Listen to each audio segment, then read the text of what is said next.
got questions, raise your hand. We'll get the wireless microphone to you. Rick, obviously Lamont Butler did not play a couple weeks ago when you guys played him. Just how does he change the way they play defensively, and just the entire dynamic there? Well, he's really good defensively, but also he gives them that. I mean, he's their best downhill driver and a guy that experience been around. I love the way he plays. You know, I really do. And I hate that he got hurt again because those shoulders are hard to deal with this time of year, especially when you're at the point where you're getting hit a lot. I just hate that for him and for them. But he's a difference maker because he's tough, hard-nosed, can affect the game on both ends. From your perspective, Rick, what went wrong that final 4.5 minutes? You know what's way too many defensive breakdowns on our part. Give Kentucky credit, they did it, but we had way too many defensive breakdowns on things that you can't do there at the end of the game. And then I thought offensively we had a few guys that got too emotional, didn't make really good decisions on the offensive end, but I don't want to say anything to take away from Kentucky. Mark's done a great job with this group, and we were right where we needed to be, and didn't make enough winning plays on either end of the court. Coach, over here, what would you like to see from your team defensively, guarding the three-point line differently after struggling again against Kentucky? Well, they're going to shoot enough threes, and I'm not. Again, the threes didn't beat us. I'm going to tell you, I've played in games where we've won games when guys have made 20 threes. It's the other penetration. You know, you let their bench come in and impact the game in a big way. That can't happen, but it did. And we've talked enough about it. They got guys that can shoot the ball. And, I mean, I asked the question, the guys we expect to shoot it, why aren't we making ours? Because we had some great looks at it. So you give them credit for making the shots. But with all those threes going in, they're going to score. That's what they do. I mean, you expect them to shoot it. But you can't give them the other things that we gave up tonight along with that. Rick, down the middle here. How do you handle the ebbs and flows of this conference when you know you've got a good team, but you're going to lose games? Well, you know, it is what it is, and how you handle it is whether or not you judge yourself on whether you felt you played well. And, you know, I thought it was a kind of game we, you know, again, with them playing well, doing what they're doing, we had it, I think we were at 58, 55, I think, somewhere there, and then we didn't finish the game well, and give them credit for that. But I think, I don't know how everybody else thinks. I mean, we go on a court, we expect to win, but we know that, like you said, it's the best league in the country, maybe ever. I mean, it's ridiculous, to be honest with you, but the good thing about it, everything's a quad one game, and it helps you, obviously, if you win, and if you don't, it probably doesn't hurt you as badly as it can in some leagues when you lose games, but it's an incredible league, and I'm proud of it. I'm you know, 10 years ago, it was awful, and where we are today is amazing, and I think it's a compliment to a lot of different people to get it to this point, and I don't see it going backwards too much either.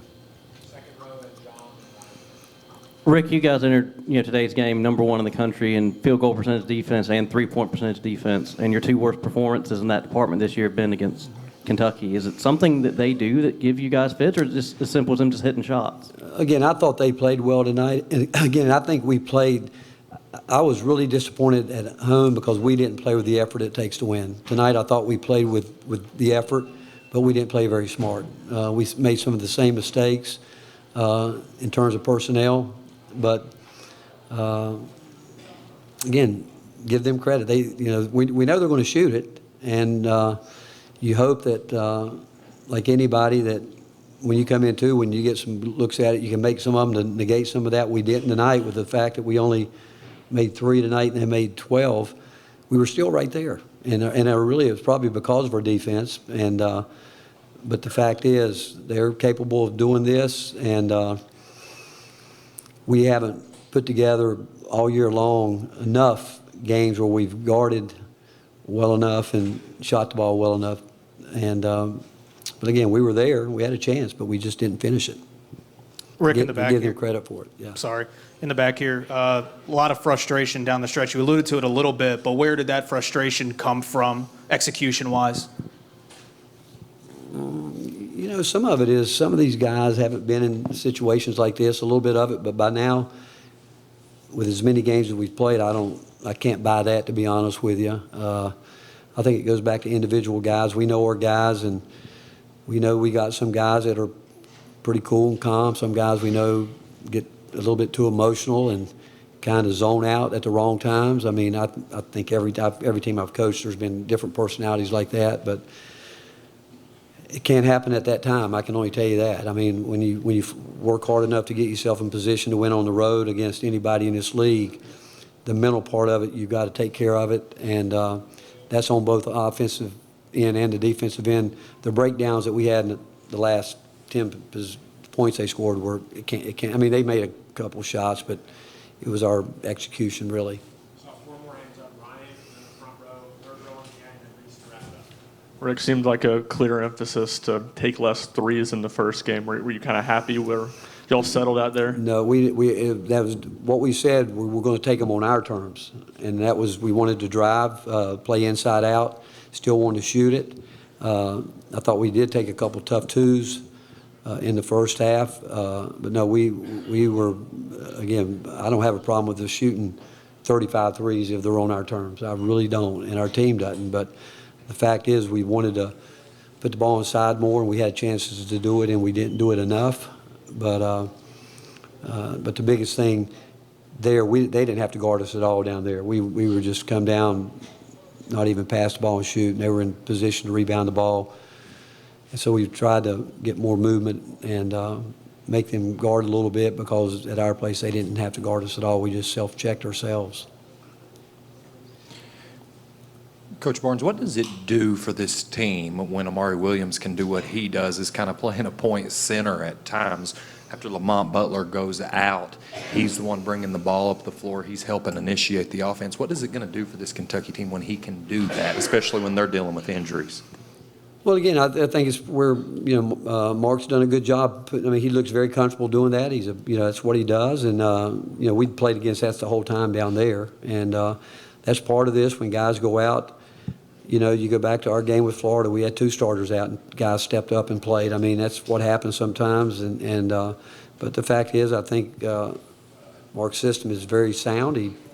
I think he's put all of his guys in position where they can excel, and with their 5-out actions they run, he likes to get up there, and if you don't keep enough pressure on him, it's like a quarterback in football just getting to stand back there all day, and he's a good enough passer. He can pick you apart and do those type things, but again, I give credit to Mark and his system for putting his guys where they need to be.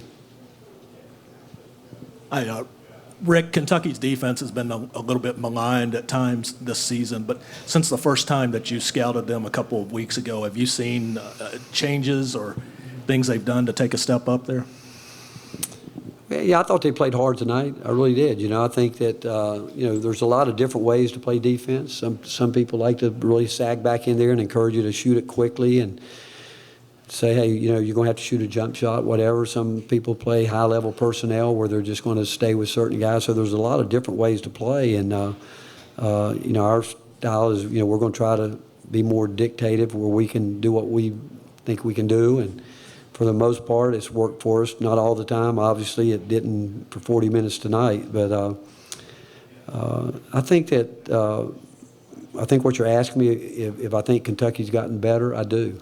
I think they've gotten better all around with everything, and which you would expect from a coach that knows what he's doing and a staff that knows what he's doing. I think we're better. I think we're better than we were 3 weeks ago. But and I think we can get better if we're willing to learn from our mistakes and learn to control some emotion at the right time.